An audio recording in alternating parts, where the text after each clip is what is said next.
Hello and welcome to the Wedding Mavericks podcast. This is just me again this week, and this is definitely going to be a shorter episode. Not like the last one that I said was going to be short and ended up being over an hour.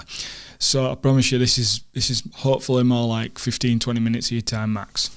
And the reason I've decided to do that is I did have a episode that I had planned for this week that I was going to put out, and I thought, actually, I'm going to put it off a week because of the podcast that I put out on Monday, the extra one, which was titled Taking Back Control of Your Wedding Business, where I was talking about some of the things that I think are relevant right now were relevant to how people might be feeling if you've got a business in the wedding industry, if you're a supplier, a creative, whatever, and how those feelings, may have like built up over time, and how you felt quite helpless, and how you couldn't take control. And it was supposed to be a practically focused thing of how to get out of the rut, if you like. And how you can do some things without waiting for what we did have this week, which was a good government announcement of some clarity on what would happen for the rest of the year, and what have you moving forward. Obviously, it's not wedding industry specific what the government said, and until we had that information, I was just basically talking about how you could, what you could do, things that you could do to feel like you're in more control and have a bit more control of your business. So, because we had the announcement, I think the announcement it brings mixed feelings, but I was a little bit surprised, in a good way, I suppose. So I thought I'd just talk about the kind of fallout from that, and how I think some of the things I've been dealing with, some of the things that I'm sort of feeling and thinking about now. It's changed things a little bit. It might have done the same for you, and I think that's really, if it has, I think that's really important that it's something that you hear. We can all go on the Facebook groups and we can read what people are dealing with. They'll ask questions or they'll pose a scenario that's happening to them, and we all, people can read it. So I suppose you can see what other people are dealing with and know that they're dealing with the same stuff. But just to hear it, I think is helpful. Plus, I'm going to go through the things that I think it means for me personally, so it might mean for you, and things that I will do or have done or are going to do. So let me ask you a question first. After listening, if you did listen to last week's on Monday, did you take control? Did you do anything?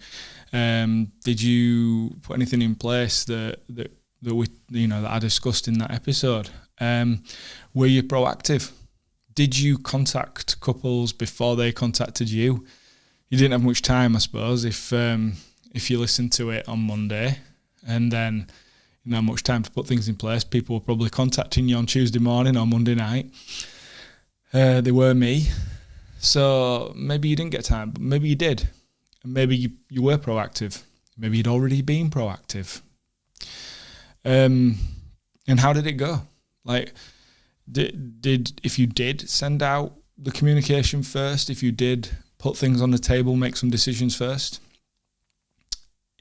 what did it do? Did it help? How did it make you feel?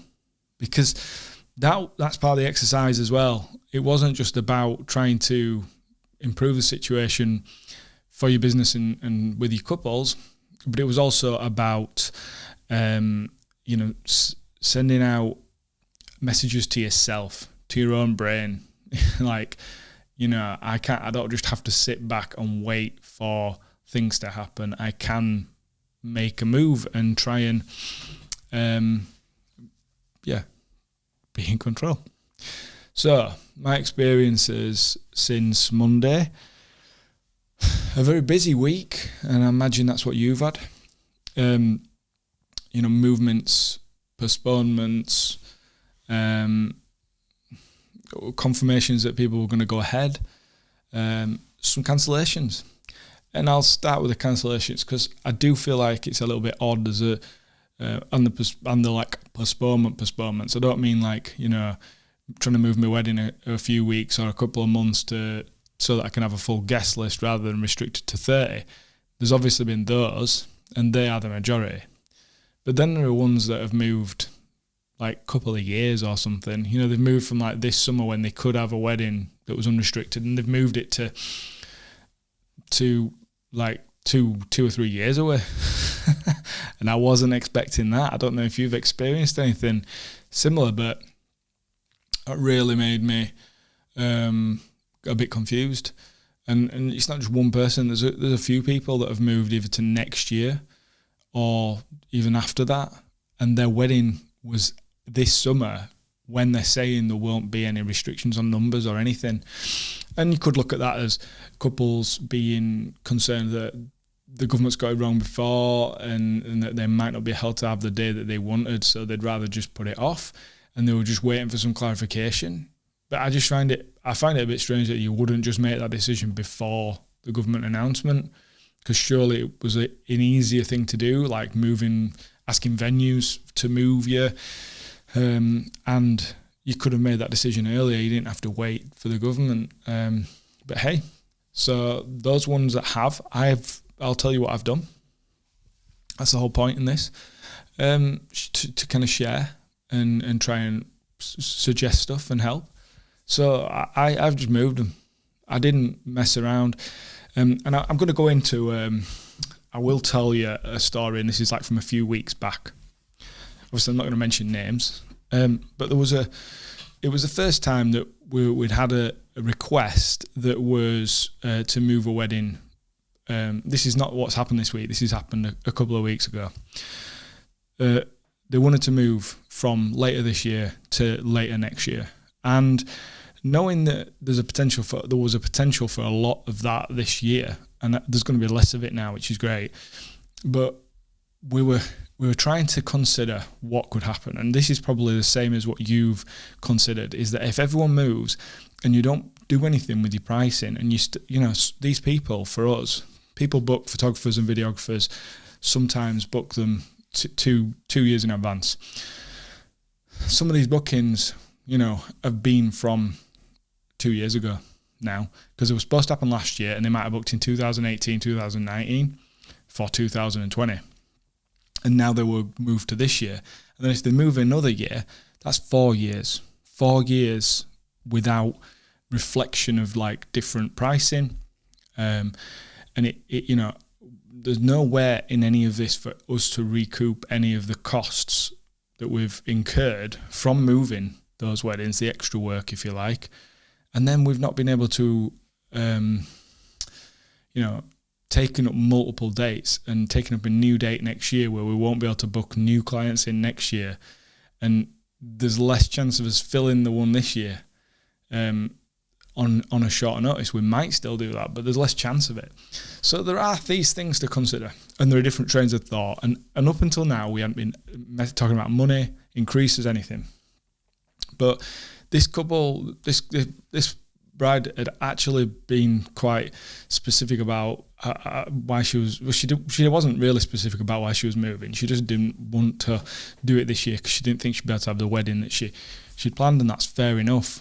But then when I suggested there may be an increase and put a figure out, which was a couple of £100. Now, honestly, I didn't think £200 was too much based on what we charge, okay?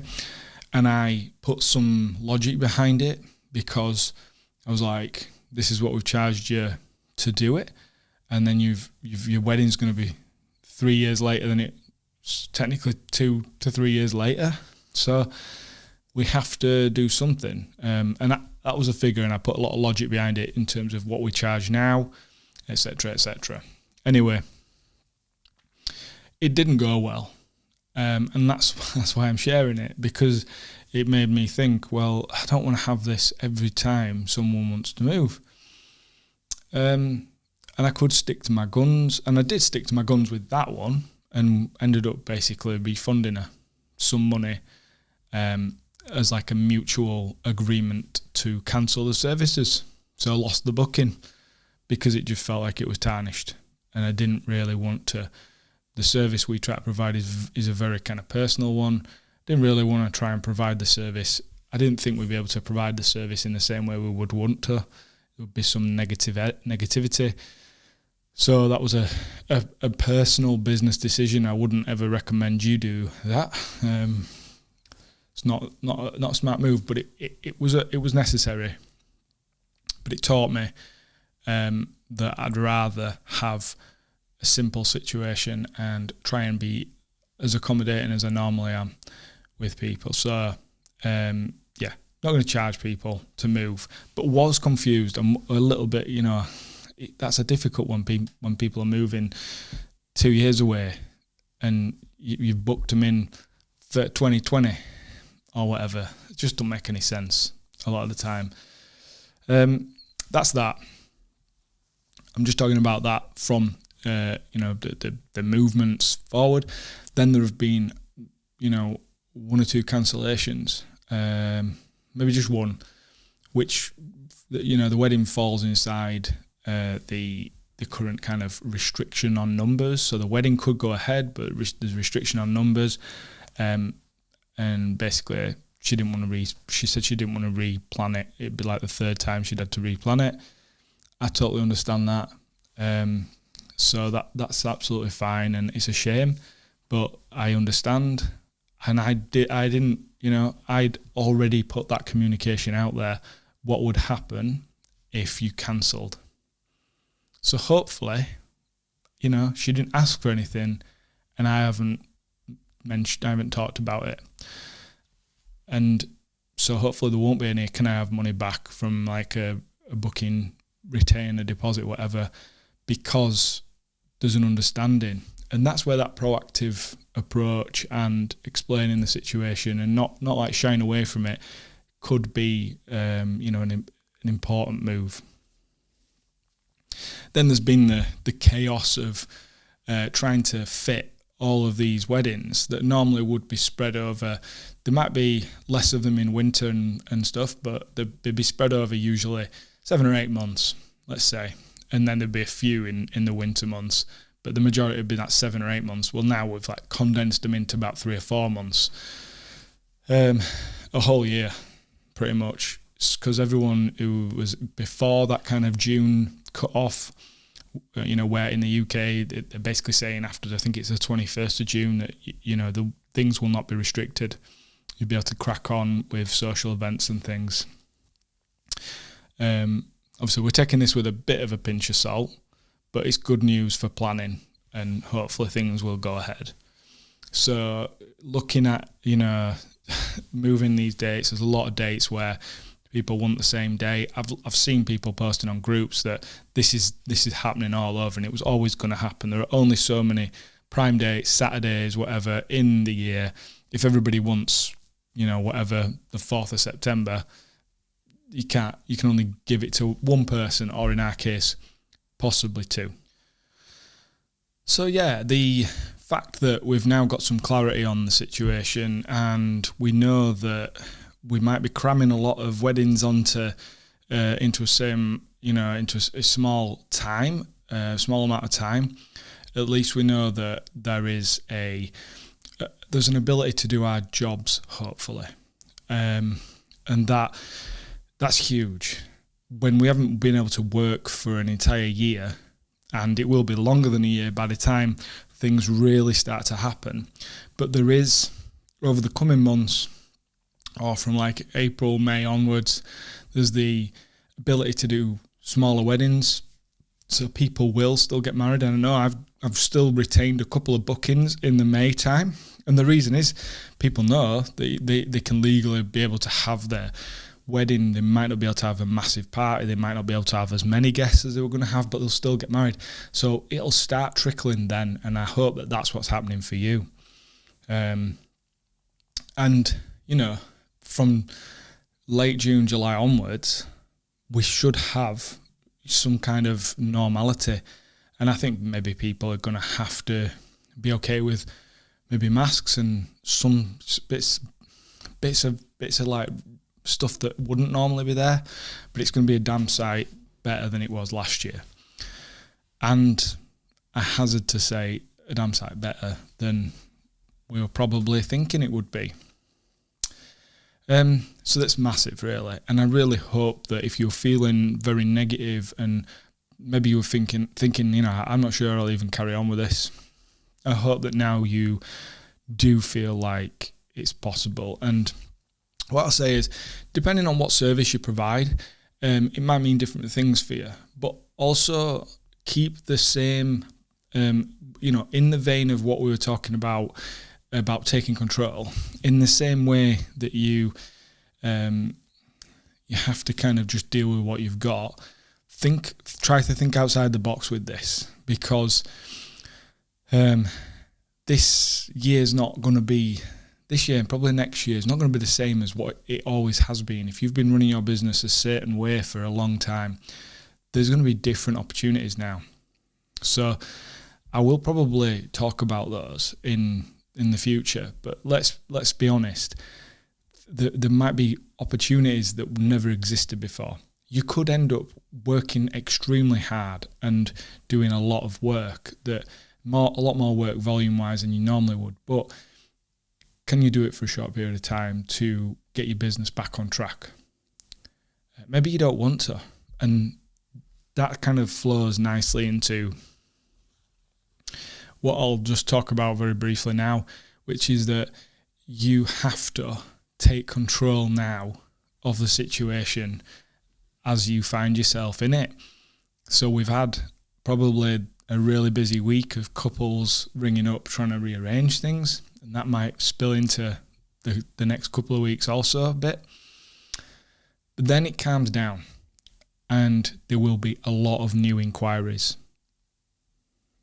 And you really do need to think about whether you're going to take on, or how much more work you're going to take on.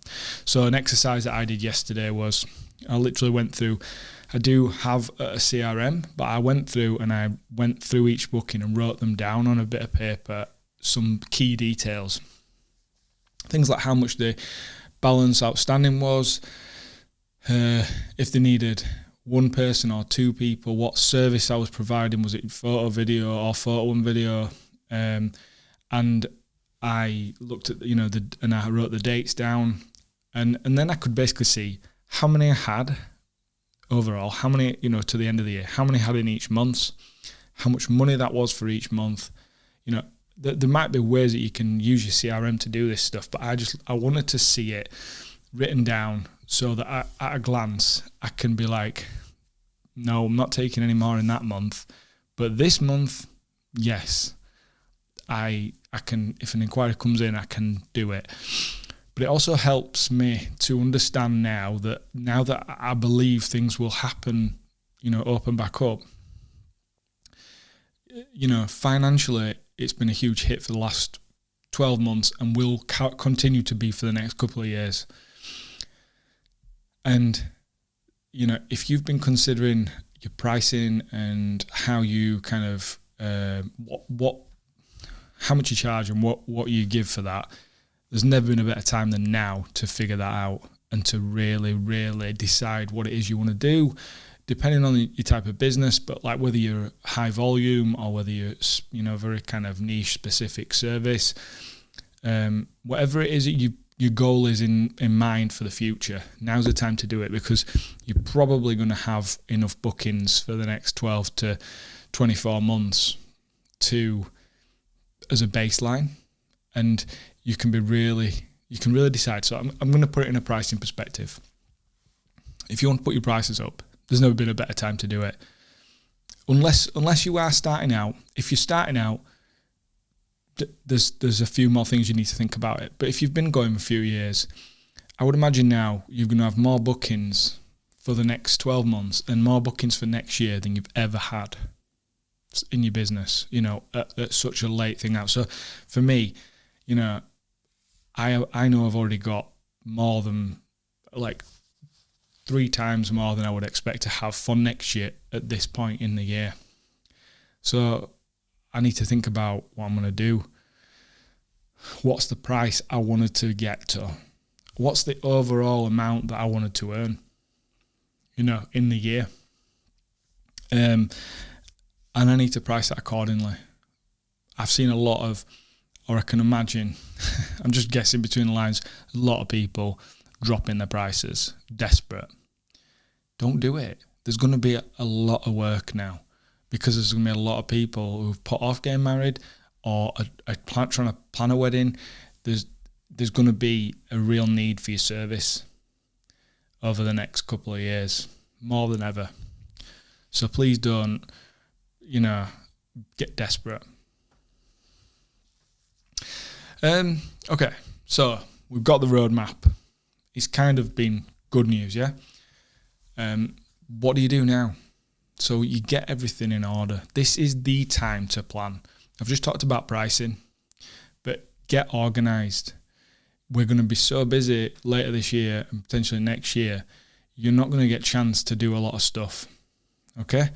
So whether that's get organised with your business, get organised in your personal life, work on your health and fitness, work on your well-being, get yourself in good shape, both physically and mentally. That's the plan for me. I've been putting it off. Now is the time to really work on the fitness. Now's the time to really get my head straight so that I'm in top shape for, a busy time. In terms of your business, everybody operates differently. But now is the time to implement new things. Now is the time to understand things that you haven't had time to understand. And most people will be at this because they've been quiet for the last year. So they'll have been working on all this stuff anyway. But if you haven't, for whatever reason, maybe you went and got a job part-time because you needed to, maybe the kids have been needed you more. Maybe you've not been feeling up to it. But now is the time. So, for instance, if you don't have a CRM or something that manages your bookings, manages your inquiry process, manages your payments, things like that, get one sorted, right? For the sake of a few quid a month, it is probably the best investment you're going to make. Okay, there are loads out there. I might do an episode where I talk about that a bit more. I'm certainly going to do some videos comparing them.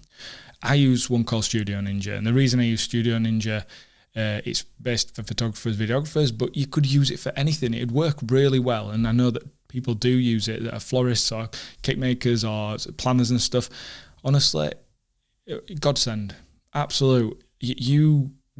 For like, I think it's like 15 quid a month or something like that. It's the best £15 a month you could possibly spend. If you are using Google Documents or you're using spreadsheets and you're managing that way, maybe you're doing fine, but honestly, especially if you're starting out, just put the money into, don't bother buying new equipment or something, but get a CRM. If you're interested in Studio Ninja, drop me a DM and I can kind of talk to you about it, about why I chose it. I tried a few others, why I chose that one and why I think it's really useful and why it's like the most important thing really, especially through this pandemic. I don't know how I would have managed everything if I hadn't have had that. So basically, yeah, reach out to me. If you want to buy it, I will put like a referral code in the link that gets you 50% off, and I get like a bit of a kickback from it. And I've signed loads of people up using that code because it's such a useful thing. And if you're not using something like that, you really should. And that's not because I'm trying to sell you it. It's because it is literally just so important to have that in place. And now is the best time to set it up if you don't have it already. Setting up other things, whatever systems you use, if you've been thinking about, I'm going to try a different thing, I'm going to try to do something a different way, do it now. It's the time to invest. This next few months is the time to invest in your business and yourself. Whether that is you need a new tool, a new piece of equipment, you're going to try switching to a different way of, a different provider from some stock or supplier for your food if you're a caterer. Now's the time, right? Get it done, get it all in place, ready to go for the summer. Might sound obvious, but I do think people resist change, even when change is needed. And they might know that change is needed, but they're scared of taking the jump. Well, you're not going to take the jump if you get into the summer and you haven't done anything about it. For me, if I am going to start using a new camera, or I'm going to start using a new piece of software, editing software or something, that's what I'm going to get my head around in the coming months. I'm not going to wait until I'm stacked up and try and be like, oh shit, I need to learn how to use this or whatever. I'm going to be doing that now. So yeah, it might seem like a bad time when you've not had much money to invest financially or invest your time, but it's so important that you do that if you want your business to be successful. One of the reasons I think it's been successful for us is that I haven't been scared to invest in things. And I'm not talking about spending stupid money and splashing out on things you don't need, because I can tell you I've done some of that too. And I would love to help people not do that, not waste the money, not waste the time. But,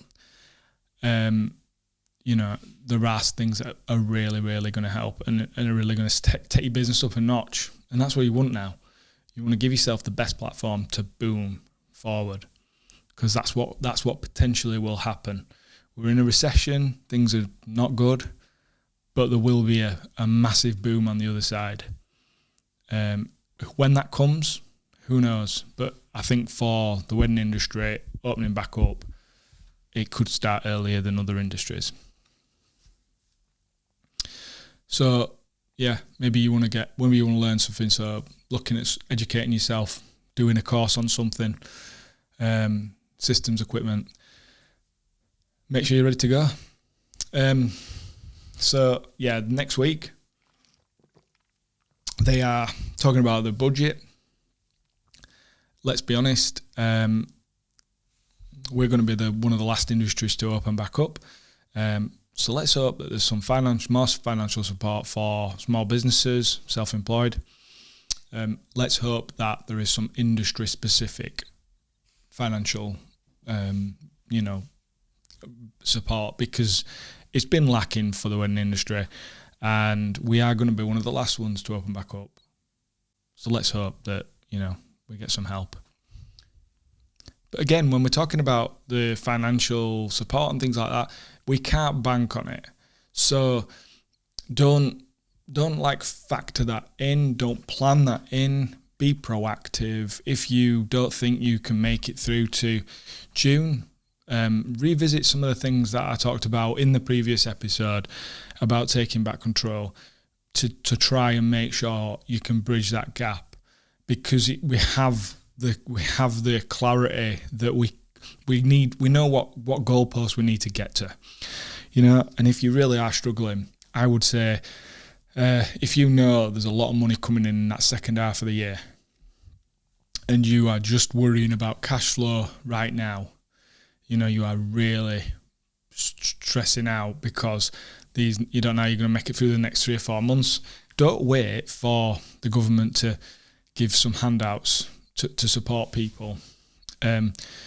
Approach some of your couples that now their weddings are going to go ahead, and see if they can pay you a bit early, or pay you an amount early, 50% or whatever, because that's you just need to be able to get to that place. Obviously, do your sums, make sure it works out, make sure it's not going to leave you in a bad position later down the road. But, I've done the numbers. That's what I've been doing. That's what I did yesterday. I've done the numbers, and I can see how much is going to come in those months. I don't need all that money in those months, because I wouldn't normally take on that many weddings in such a small space of time. But I might be able to use that money now. I'm not going to do this, but what I'm suggesting is if you need to, that's what you should do. It's an option. Think forward, think proactive. Now, the government have been cautious, but they do know they need to reopen the economy. So I think we can hope that this is it now, and it's an exciting thing. And I won't lie, it's been a weird feeling of half excitement, but half, whoa, I didn't know that they would do that. I was expecting this year to be them not to just release all of the restrictions in the summer. I really wasn't expecting that. So it's kind of taken me back a little bit. Maybe you're feeling a little bit like that, and you've got to get back in the game now. You've got to switch the gears up. But it's an exciting thing, and I hope that you're feeling positive. I hope you're feeling a lot more positive than maybe you were last week. So that's it. I just wanted to do a really quick one. I appreciate it if you've listened. If you've got anything from the podcast, whether it's this one or one of the ones that from weeks ago, this is episode number 8 now. Really, really kind of into the thick of them. Please share it with someone if you're getting something from it. I'd really appreciate that. If you can review it, blah, blah, blah. Brilliant. Please help me to get this podcast, out to even more people.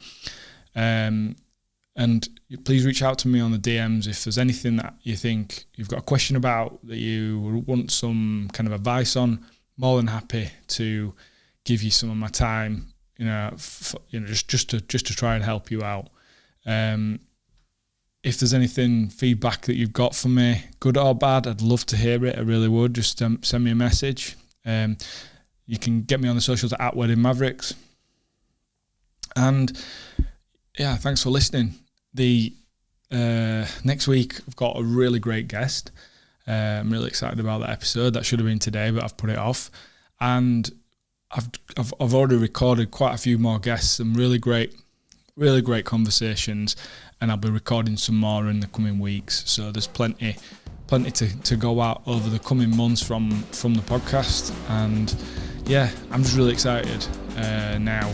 It's like I've got a real purpose about when things are going to happen. So now it's about doing all the things that I had ambition to do. Like this podcast, I had an ambition to do this podcast going back a couple of years now. But now it's really time to push things forward. Cheers and have a great weekend, and I'll see you next week.